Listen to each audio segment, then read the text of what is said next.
Welcome to my YouTube channel. अगर आप मेरे चैनल पे नए हैं तो सबसे पहले इस चैनल को सब्सक्राइब करें और अपने दोस्तों के साथ ज़रूर शेयर करें। This is 10 MCQs explanation series. This is series of everyday science. इस वीडियो में मैं आपके लिए 10 MCQs को डिटेल में सॉल्व करूंगा। So let us start today's lecture. Question number 1 is क्या deficiency of vitamin D causes which of the following diseases. अगर हम ऑप्शंस पे गौर करें तो पहला ऑप्शन है स्कर्वी। स्कर्वी एक ऐसी डिजीज है जो कि विटामिन सी की डिफिशिएंसी की वजह से होती है। जिस बंदे को स्कर्वी डिजीज होती है उसके गम से ब्लीडिंग होती है, उसके जो दांत है वो लूज हो जाते हैं। ऑप्शन बी है रिकेट्स। रिकेट्स एक ऐसी बीमारी है जो कि विटामिन डी की डिफिशिएंसी की वजह से होती है। इस बीमारी में आपके जो बोन्स हैं वो वीक हो जाते हैं। Option C is night blindness. ये ऐसी बीमारी है जिन बंदों को होती है उनको रात को नजर नहीं आता या डिम लाइट होती है तो उनकी विजन क्लियर नहीं होती। तो इस सवाल का सही ऑप्शन होगा B rickets. Deficiency of vitamin D causes rickets. Exams में एक सवाल आता है कि which vitamin we get from sunlight. इसका सही ऑप्शन होगा विटामिन डी। विटामिन डी को हम सनशाइन विटामिन बी कहते हैं। सेकंड सवाल है कि the SI unit of charge is. SI stands for international system of units. Option A पे अगर हम गौर करें वो है ampere. Ampere is the unit of current. B coulomb. Coulomb is the unit of charge. Option C is ohm. Ohm is the unit of resistance. And option D is volt. Volt is the unit of voltage. तो इस सवाल का सही option होगा Coulomb. Question number 3 is कि long sight defect could be corrected by using which lens. Long sightedness एक ऐसी बीमारी है जिसको हम हाइप्रोपिया भी कहते हैं। इस बीमारी में आपको जो क्लोज ऑब्जेक्ट्स हैं वो ब्लर्ड नज़र आते हैं और डिस्टेंट ऑब्जेक्ट्स क्लियर नज़र आते हैं। तो इस सवाल का सही ऑप्शन होगा convex. Long site defect could be corrected by using convex lens. Short sightedness जिसको हम मायोपिया भी कहते हैं, ये एक ऐसी बीमारी है जिसमें आपको जो डिस्टेंट ऑब्जेक्ट्स है वो ब्लर्ड नज़र आते हैं और जो करीब वाले ऑब्जेक्ट्स हैं वो क्लियरली नज़र आते हैं। And short sightedness can be corrected by using concave lens.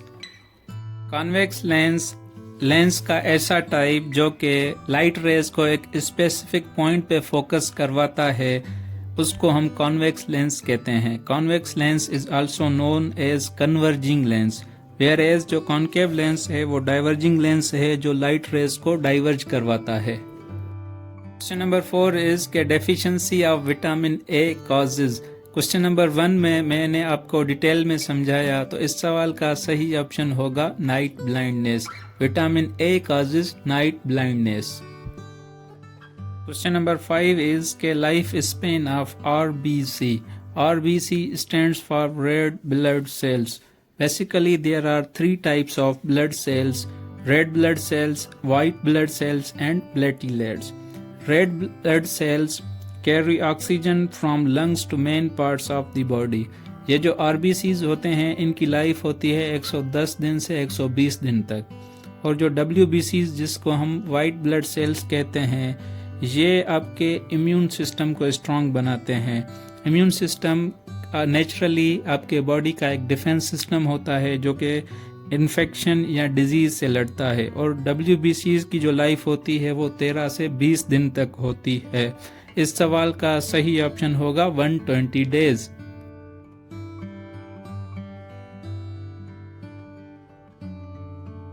Question number 6 is के डेंसिटी ऑफ वाटर इज। इस सवाल का सही ऑप्शन है 1 ग्राम पर सेंटीमीटर क्यूब। डेंसिटी कहते हैं measurement of how tightly a material is packed together. मतलब एक स्पेसिफिक एरिया में कितने पार्टिकल्स पैक्ड हैं। इसकी मैथमेटिकल डेफिनेशन है मास पर यूनिट वॉल्यूम और इसका यूनिट होगा केजी पर मीटर क्यूब। और सवाल आता है कि water has maximum density at which temperature. तो इस सवाल का सही ऑप्शन है 4 degree centigrade. Question number 7 is कि radioactivity was discovered by which scientist? Radioactivity किसी ऐसे प्रोसेस को कहते हैं जिसमें जो अनस्टेबल एटम्स होते हैं वो डिसइंटीग्रेट होते हैं, मतलब वो रेज इमिट करते हैं अनलेस एंड अनटिल वो स्टेबल हो जाएं। तो इस सवाल का सही ऑप्शन है Henry Becquerel. Henry Becquerel was a French engineer and physicist. He discovered radioactivity, जिसकी वजह से he got Nobel Prize in Physics category in 1903.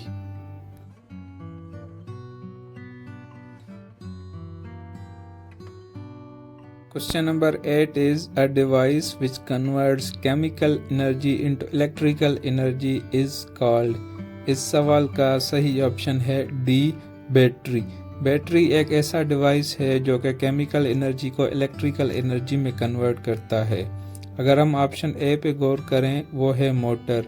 Motor is a device which converts electrical energy into mechanical energy, और जो generator होता है वो इसका opposite है। Generator converts mechanical energy into electrical energy.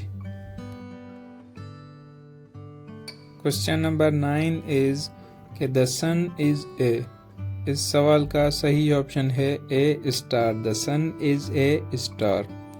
Asteroids are small objects that orbit around the sun. Asteroids are smaller than planets. एक सवाल आता है कि एस्टेरॉयड बेल्ट लाई बिटवीन। इस सवाल का सही ऑप्शन है मार्स एंड जुपिटर। जो एस्टेरॉयड बेल्ट है वो मार्स और जुपिटर के बीच में लाई करता है। लास्ट सवाल है कि the gas used in refrigerator to cool water is. इस सवाल का सही ऑप्शन है डी, टेट्राफ्लोरोईथेन। नाइट्रोजन हमारे एटमॉस्फेयर में 78% है। Nitrogen is used in packaging industries. खास करके जो चिप्स पैकेट्स में जो गैस होती है वो नाइट्रोजन होती है। इसमें नाइट्रोजन इसलिए होती है कि वो फूड को फ्रेश रखती है।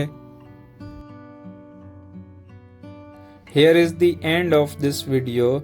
Still, if you have not subscribed to my channel, सबसे पहले इस चैनल को सब्सक्राइब करें और अपने दोस्तों के साथ ज़रूर शेयर करें, और जो बेल आइकन है उसको हिट करें ताकि जब भी मैं नया वीडियो अपलोड करूं आपको नोटिफिकेशन मौसूल हो जाए। थैंक्स।